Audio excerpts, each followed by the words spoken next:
Ave Maria, cheia de graça, o Senhor é convosco. Bendita sois vós entre as mulheres, e bendito é o fruto do vosso ventre, Jesus.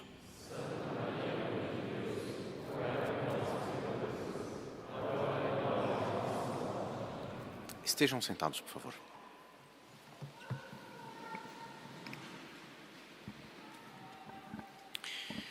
Nas suas 3 leituras, a liturgia de hoje nos apresenta aspectos diferentes, facetas deste mistério, desta maravilha e, ao mesmo tempo, inalcançável por nós, porque o mistério da Santíssima Trindade é algo que é tão imenso, tão desproporcional conosco, que, primeiro, nós nunca jamais descobriríamos, pelo mero raciocínio, pela mera observação das coisas, tinha que ser revelado pelo próprio Deus para nós conhecermos, chegarmos ao conhecimento da existência da Santíssima Trindade. Mesmo assim, mesmo enunciado este mistério, nós não conseguimos dar a volta a esse mistério, nós não conseguimos entender este mistério. É algo que nós encontraremos face a face no céu, se pelas orações de Nossa Senhora, pelos méritos do nosso Senhor Jesus Cristo, chegarmos lá, se Deus quiser. Mas mesmo assim, estando lá, veremos a Deus face a face, mas nunca o entenderemos inteiramente. O nosso intelecto humano é muito limitado para isto. Deus é infinito, a nossa mente é finita, e, portanto, Deus não cabe na nossa cabeça. Cabe a nós admirá-lo, adorá-lo, mas não compreendê-lo inteiramente. Compreender isto sim, aquilo que está ao nosso alcance, que é aquilo que, justamente, através dos profetas, através das suas revelações ao longo da história, e muito especificamente através da revelação, com R maiúsculo, que é aquilo que nosso Senhor Jesus Cristo nos transmitiu e que faz objeto dos evangelhos. Portanto, aqui nós temos uma matéria que, dividida em 3 leituras, que apresenta esta trindade de Deus. Deus são 3 pessoas absolutamente idênticas entre si, mas que ao longo da história se manifestam de formas diferentes. Não que as 3 pessoas tenham características diferentes, os 3 são iguais, mas eles agem na história, cada um de uma maneira específica e dando-se a conhecer de alguma forma. E a história é como uma grande escola. E assim como o conjunto da história vai se desenvolvendo, há uma certa reversibilidade entre o que é a educação que Deus faz da humanidade e a educação que Deus faz de uma alma. A gente vê um bebê que está começando a ter suas primeiras noções sobre a vida. E ele sabe mais ou menos o que está na mão dele, ele sabe que ele está com fome, ele sabe que tem alguma coisa que ele não gosta, tem outra coisa que ele gosta, às vezes até demais. E é então este primeiro relacionamento com a vida. E nesse primeiro relacionamento com a vida, ele vai aprender as primeiras coisas. Que o fogo queima, que não se consegue respirar debaixo d'água.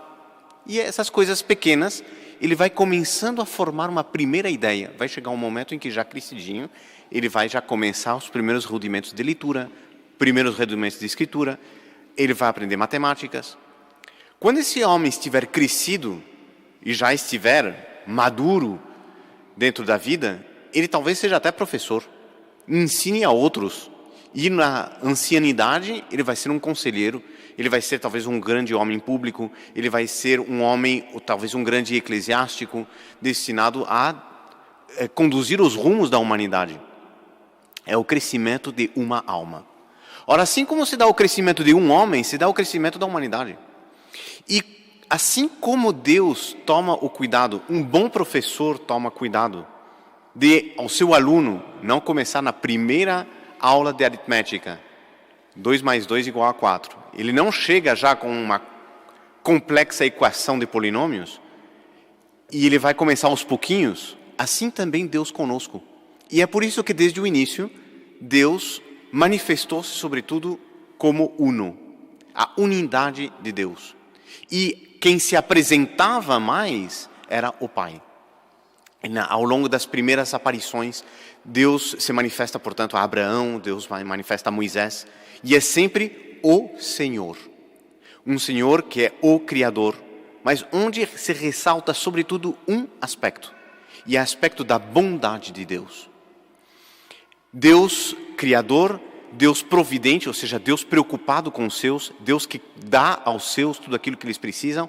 A mais bela parábola nesta matéria, a mais bela imagem, mais belo ensinamento nessa matéria é o cuidado com o qual Deus trata o povo que ele tira do Egito, cuidando do seu sustento, cuidando da sua proteção, cuidando ao longo de 40 anos, sustentando aquele povo imenso no meio do deserto, numa situação inóspita, com dificuldades de alimentação, dificuldades depois doenças, muito mais ainda, dificuldades espirituais. E Deus vai guiando, protegendo o seu povo ao longo de todos esses anos, muito mais ainda entrando na Terra Prometida. Aí, entrando na Terra Prometida, ele vai protegê-lo dos seus inimigos, ele vai fazer com que eles se estabeleçam, e sobretudo se estabeleçam no cumprimento de uma lei, no cumprimento dos 10 mandamentos, que visava unir Deus aos homens. Como?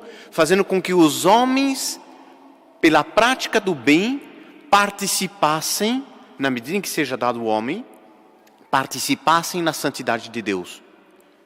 Deus diz a Moisés: sede santos, porque eu sou santo. E então é esta santidade de Deus, esta bondade de Deus uno, e muito especificamente Deus Pai, que se manifesta ao longo do Antigo Testamento. Mas todos os profetas, todas as revelações iam apontando para algo misterioso que viria. E algo ainda superior ao que tinha sido manifestado no Antigo Testamento. Era anunciado um Messias, era anunciado um Redentor. Os homens não sabiam, mas este Redentor seria Deus. Esse Redentor seria a encarnação da segunda pessoa da Santíssima Trindade.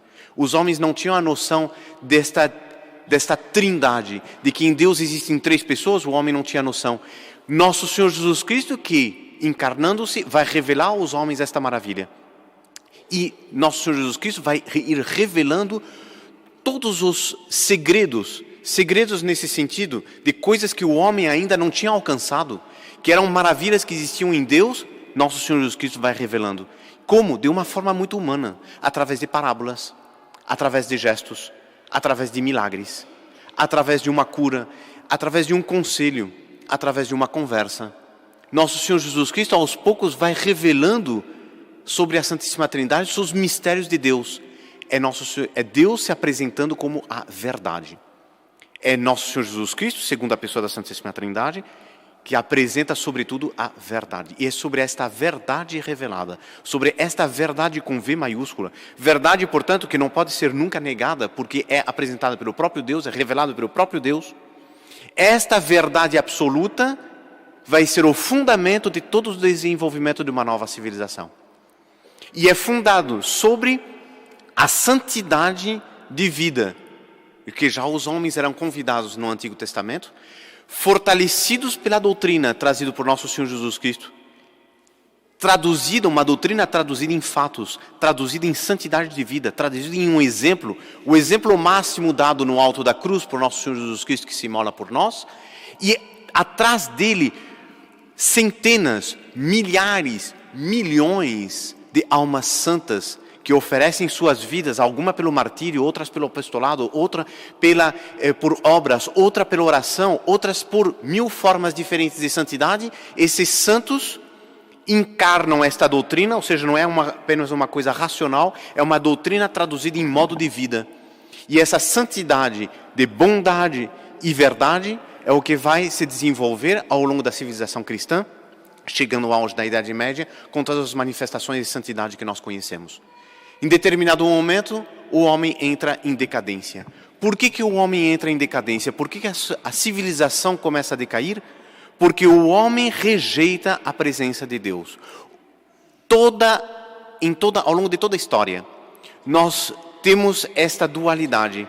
Deus convidando o homem para o bem, Deus convidando o homem para a santidade. O homem aceitando o convite ou rejeitando o convite. E disto depende tudo. Disto depende a salvação do homem, disto depende o êxito dos seus empreendimentos, disto depende o crescimento da história, disto depende o fundamento ou o afundamento, a fundação ou afundamento dos povos. Tudo isto depende desta aceitação que cada um dá à vontade e à perfeição que é Deus. A vontade de Deus manifestada a nós e a perfeição da nossa vida em função de Deus. Ora, em determinado momento, o homem começa a se afastar de Deus, porque o homem prefere a si mesmo, o homem procura seu egoísmo, e o homem não está mais à procura do que é a verdade, do que é a bondade, mas daquilo que representa o que ele julga que represente o bem para si, a verdade para si. O homem se torna relativista.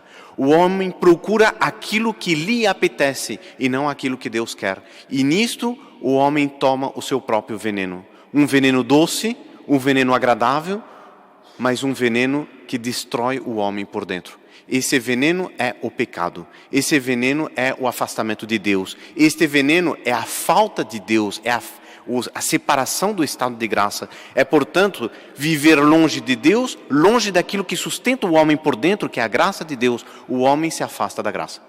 Resultado, degringolada. Mas desta degringolada, muitos santos começam a apontar para uma era nova, para um reino novo, para uma época em que se deve se manifestar um terceiro aspecto. Que terceiro aspecto é esse? É muito misterioso porque ainda não nos foi dado conhecer. É uma terceira era, assim como houve a era do Pai e a manifestação da bondade de Deus. Assim também houve a era do Filho, com a manifestação da verdade de Deus. Ainda falta um terceiro aspecto. É a revelação do Espírito Santo. É a manifestação do Espírito Santo. E esta manifestação se dá através da beleza. Deus, tudo quanto Deus faz é belo. Tudo quanto Deus faz é maravilhoso. Basta sairmos aqui nesta serra a observar os animais que Deus colocou no meio do mato. A gente vai ver, são passarinhos, são animaizinhos, às vezes são animaizões, viu já um par de onças. A onça pode ser perigosa, sim, mas não deixa de ser bonita. Ela tem um certo aspecto atraente. É bom não ser atraído demais para ficar muito perto. Mas todos esses animais, no fundo, visam espelhar algum aspecto de Deus.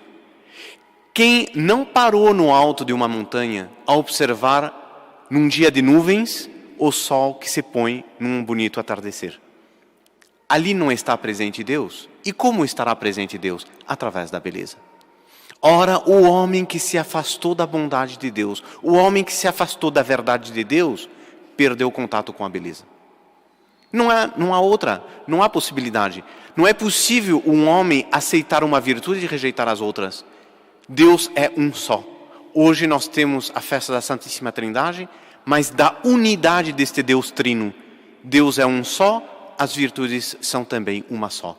E, portanto, o homem não pode aceitar um conjunto de virtudes e rejeitar uma, nem aceitar apenas uma virtude e rejeitar as outras. O homem deve abraçar a Deus como Ele é, íntegro, perfeito, santíssimo, absoluto. E o homem, para isso, precisa rejeitar de dentro de si aquilo que é o mal, que entrou dentro dele por causa do pecado original e com o qual o homem é obrigado a uma luta muitas vezes difícil nesta terra. Mas como é que o homem vence esta luta? Agarrando-se da graça, agarrando-se da santificação que é operada justamente pelo Espírito Santo.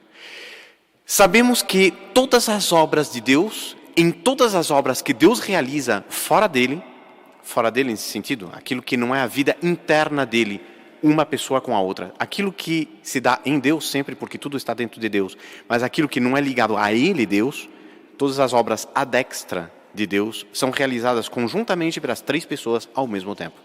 Portanto, as três pessoas criam o mundo, as três pessoas redimem o mundo, as três pessoas santificam o mundo. Entretanto, cada uma dessas obras é atribuída principalmente a uma das três pessoas. A criação a Deus Pai, a redenção a Deus Filho. E o que cabe ao Espírito Santo? A santificação. Todas as obras de santificação são realizadas pelo Espírito Santo muito diretamente. São as três pessoas, mas no Espírito Santo. E por isso, o reino do Espírito Santo deverá ser o reino por excelência da santidade.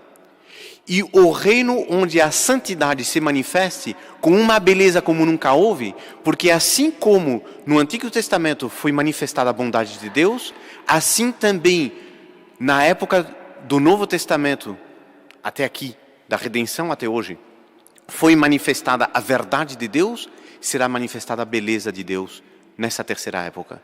E é por isso que muitos santos ao longo da história vão anunciando esta beleza, vão profetizando esta beleza. E alguns, inclusive, vão colocando as bases para a manifestação desta beleza. E é justamente o que Monsenhor João, quando cria os arautos, a principal preocupação dele é justamente a manifestação da beleza. Por isso ele escolhe um hábito bonito, ele escolhe cânticos bonitos, ele escolhe ambientes bonitos, um estilo de arquitetura bonita, pinturas bonitas. Tudo quanto ele pode, ele embeleza. Por quê? Porque se trata a manifestar a Deus enquanto belo. E por isso, Monsenhor tantas vezes repetia esta frase, que a beleza salvará o mundo de hoje. Um mundo que se afastou da bondade, que se afastou da verdade, onde o homem procurou criar uma bondade para si, escolhendo o que ele julgava que era bom para si, mesmo que fosse ruim para Deus, e portanto ruim para ele mesmo também, mas também erigindo para si uma falsa verdade, que é aquilo que são os princípios que eu erijo para o meu egoísmo, para justificar o meu egoísmo e para viver em função daquilo que eu quero. E eu crio os meus 10 mandamentos, rejeito os 10 mandamentos de Deus e assumo para mim 10 mandamentos, que é o que vai regir o meu egoísmo. O que vai salvar o mundo dessa situação é a consideração de Deus enquanto belo. E por isso, para a fundação deste reino, deverá vir um momento em que Deus se manifesta em toda a sua beleza. E não achemos que Deus se manifestando como belo será aceito por todo mundo. Nosso Senhor Jesus Cristo se manifestou como sendo a verdade e ele foi crucificado. Assim também, Deus, quando manifestar a sua beleza, atrairá a si os seus. Atrairá a si os homens de boa vontade, os homens sinceros de coração. Muitos outros pode ser que o queiram, entre aspas, crucificar, não se crucifica o Espírito Santo, mas eles quererão combater isto sim a igreja, quererão crucificar a igreja na hora em que Deus se manifestar em toda a sua beleza. Nós devemos então pedir a Deus que nos dê graças hoje, nesta festa do Espírito Santo, que Ele nos dê graças para amarmos cada vez mais a Ele como Ele é. Rejeitando de dentro de nós aquilo que não é compatível com Ele, abraçando a santidade de vida, abraçando a única verdade manifestada por nosso Senhor Jesus Cristo e ensinado a nós pelos apóstolos e pela tradição da igreja, e preparando-nos para aceitar também a manifestação da beleza de Deus. Quem ama verdadeiramente a Deus, o reconhecerá. Quem não ama a Deus desde já, também não saberá apreciar a beleza quando Ele se manifestar. E assim se dá a grande luta da história entre aqueles que aceitam a Deus e aqueles que rejeitam a Deus. E são esses que se encontrarão uns à direita e outros à esquerda, quando nosso Senhor Jesus Cristo virá julgar os vivos e os mortos no fim do mundo. O nosso fim do mundo se apresentará para cada um de nós. O fim do nosso mundo se nos apresentará na hora da nossa morte. E nessa hora o mundo se apaga para nós e nós entramos na consideração de Deus, deste Deus que foi bondoso tantas vezes, foi veraz conosco tantas vezes, prometendo-nos a vida eterna, prometendo-nos a sua graça, acolhendo-nos todas as vezes que nós caímos, perdoando-nos, restaurando-nos, restaurando sua amizade conosco todas as vezes que se rompeu por culpa nossa e santificando-nos a cada passo. Esse Deus se nos apresentará como juiz e diante dele nós deveremos dar conta de quanto nós soubemos amar a bondade, a verdade e a beleza. Quem nos ajuda a isto é Nossa Senhora. Ela é a nossa advogada. Ela que tem pena de nós, ela é a nossa mãe sobretudo. E nós devemos então acolher-nos a ela. Ela que é filha admirável de Deus Pai, porque em tudo ela foi admirabilíssima e santíssima. Ela que é mãe admirável de Deus Filho, porque o amor dela por nosso Senhor Jesus Cristo, pela verdade, pela doutrina reta, pelo cumprimento dos mandamentos, foi também admirabilíssimo. foi perfeitíssimo ao longo da sua vida, e ela perfeitíssima esposa do Espírito Santo.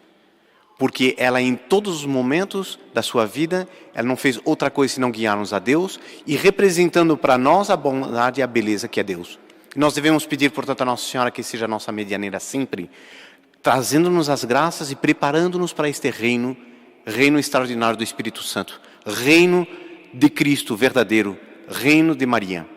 Que ela nos prepare para isto, fazendo com que nós vamos nos purificando das nossas faltas, purificando dos nossos defeitos e abraçando a Deus inteiramente, como Ele é. Louvado seja nosso Senhor Jesus Cristo.